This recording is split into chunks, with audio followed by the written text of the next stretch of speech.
Gati një javë, Bardhyl Xhimberi nga Çerkezi i Kumanovës në shtëpinë e tij nuk ka ndezur dritë, nuk ka hapur frigoriferin e nuk ka ndezur bojlerin. Hallin e familjes Xhimberi kanë edhe 10 shtëpi tjera të lagjes, me që gati një javë nuk kanë rrymë në këtë paralagje të Kumanovës. Bardhyli thotë se pa rrymë nuk po mundet të kryen as nevojat elementare, ushqimin e pastrimin, ndërsa më së vështire e ka pse s'po arrin të ofroj kujdes babas së sëmur. Që një javë ditë nuk kemi rrymë, shkaku nuk di pse janë ankuk shkaku i shtyllave. Edhe shtash pësojmë na njerëz cilët pagujmë me rregull. Po edhe pa rregull s'është problema jo, po s'ka drejta ta ndalet ti rrymën në këtë kohë në shekull 21. Na kanë kthie 20 vjet 30 e mas. Ja shefe, frigoriferi s'ka rrymë. Këti kam gjujt gjanat që shkohu dasht, me mish, me tamël, me djath, me krejt i kam gjujt. Kam edhe njerëz smut, para një muaj është të bëjmë operacion e kam në shtrat. Ka njerëz të paaft. Sigur Bardhyli ka pësuar edhe Ramiz Aliu nga kjo lagje. Ai ka një servis për ngjyrosjen e makinave, por pa rrymë s'mund të bëj punën e vet. Ngjyrosi kerra, rrymën e paguaj rregullisht. Që një javë nuk kena rrymë, nuk po mundim me punu familja për mu në varët, me qëtë punë mirë, nuk kam tjetër shka punoj.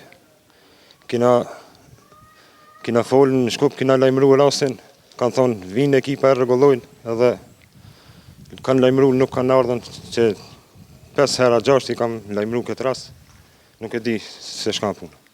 Mungesa e rrymës i kanë nxjerrë banorët e kësaj lagje për të ditën herë në rrugë, sepse ata po mendojnë që vetëm me pengimin e komunikacionit do t'ju dëgjohet zëri. Kompania e distribuimit EVN thotë se jo vetëm rrugët i bllokojnë këta banor, por edhe në punësit e saj, që kanë tentuar ta riparojnë prishin në rrjet tashmë një javë. Zëdhënësi i EVN-s Atanas Kovacevski sqaron për televizionin 21 se rrjeti është i mbikarkuar në këtë paralagje dhe shpesh defektet shkaktohen nga vjedhja në rrjet.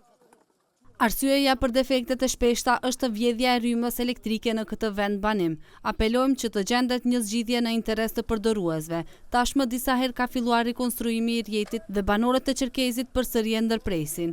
Gjendja e tillë është e dëmshme për rrjetin distribues, por edhe për përdoruesit. Për këtë arsye apelojmë që të mundësohet realizimi i investimit të EVN Maqedoni për rekonstruimin e rrjetit që të tejkalohen problemet. Por banorët nuk pajtojnë me këtë konstatim të distributorit të rrymës. Do më thonë që një javë në bojnë këto piqe. Lemërëm Shkupin, thotë këna lemëru Kumanovën, Kumanova thotë që këna rregullu defekin, defekt nuk ka. Unë jam kona të prezent kër i kanë hekë 3 siguresa. Afrim Aziri thotë se nuk bëhet fjalë për defekt. Ai aludon se kundërshtimi i banorëve për të pajisur me matës elektronik jashtë shtëpive të tyre është dënimi që i lanë në terr. Banorët e Çerkezit thonë se do të vazhdojnë me bllokimin e rrugës rajonale derisa të kthehet rryma. Kjo ishte dita e dytë që banorët bllokuan për disa orë dhe më pas liruan rrugën para shtëpive të tyre.